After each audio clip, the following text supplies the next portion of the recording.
Dalam teori kepemimpinan, role model adalah teladan. Menurut Wikipedia, role model adalah seseorang yang memberi teladan dan berperilaku yang bisa diikuti oleh orang lain. Bagi kami, sosok yang menurut kami pantas menjadi teladan adalah sebagai berikut.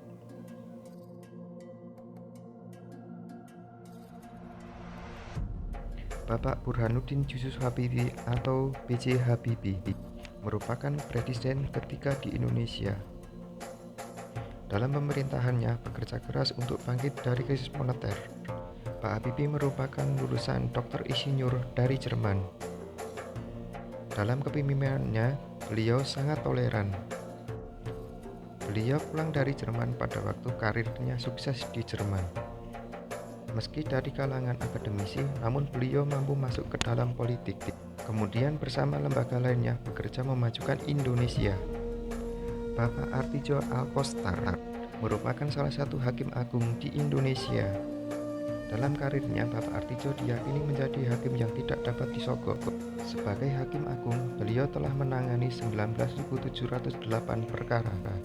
Di lingkungan hakim, beliau sangat menghargai adanya perbedaan pendapat antara hakim. Bapak Artijo menolak segala gratifikasi dan berani menghadapi ancaman.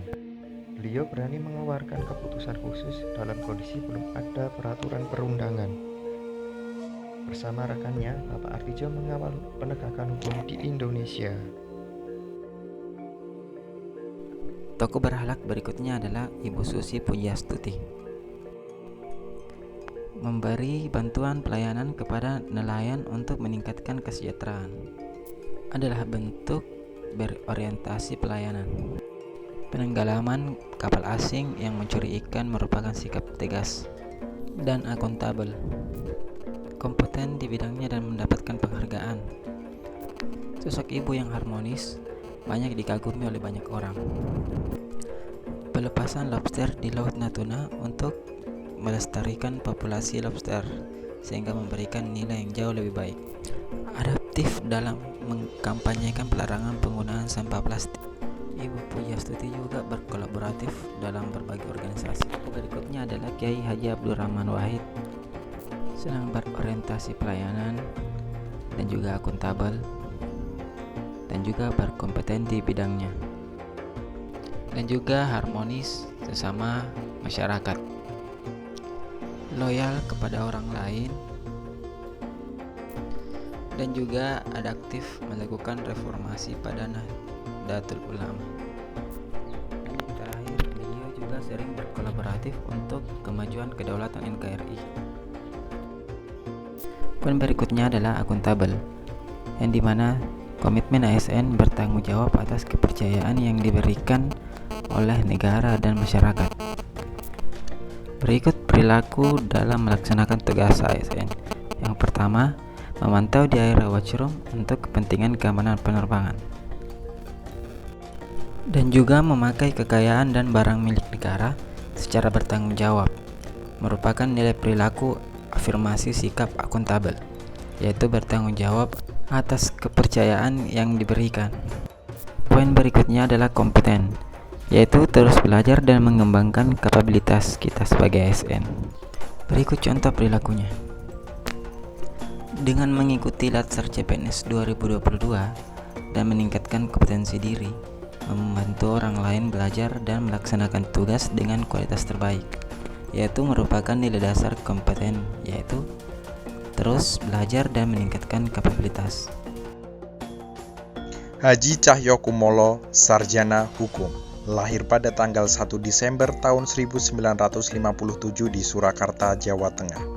Penyederhanaan birokrasi menjadi 2 level eselon adalah bentuk komitmen berorientasi pelayanan dengan melakukan perbaikan tiada henti yang Bapak Cahyo lakukan. Inovasi pelaksanaan sistem seleksi aparatur sipil negara menggunakan sistem CAT adalah bentuk akuntabilitas kerja yang Bapak Cahyo lakukan. Merupakan lulusan dari Fakultas Hukum Universitas Diponegoro adalah kompetensi yang dimiliki Bapak Cahyo. Lukas NMB, sarjana ilmu pemerintahan, magister hukum, Gubernur Papua, putra pertama dari Pegunungan Tengah Papua yang dipilih masyarakat untuk memimpin Papua. Menghargai setiap orang dalam penyelesaian konflik adalah sikap harmonis yang dihabituasikan Bapak Lukas dalam kehidupan sehari-hari. Banyak menghabiskan waktunya bersama teman-teman untuk bertualang dan berburu di masa kecilnya, merupakan sikap adaptif Bapak Lukas. Terampil dalam penyelesaian konflik mahasiswa Papua di Surabaya dengan Ibu Khofifah Indar Parawansa adalah sikap kolaboratif yang Bapak Lukas NMB terapkan. Tokoh selanjutnya adalah Ridwan Kamil. Ridwan Kamil merupakan Gubernur Jawa Barat.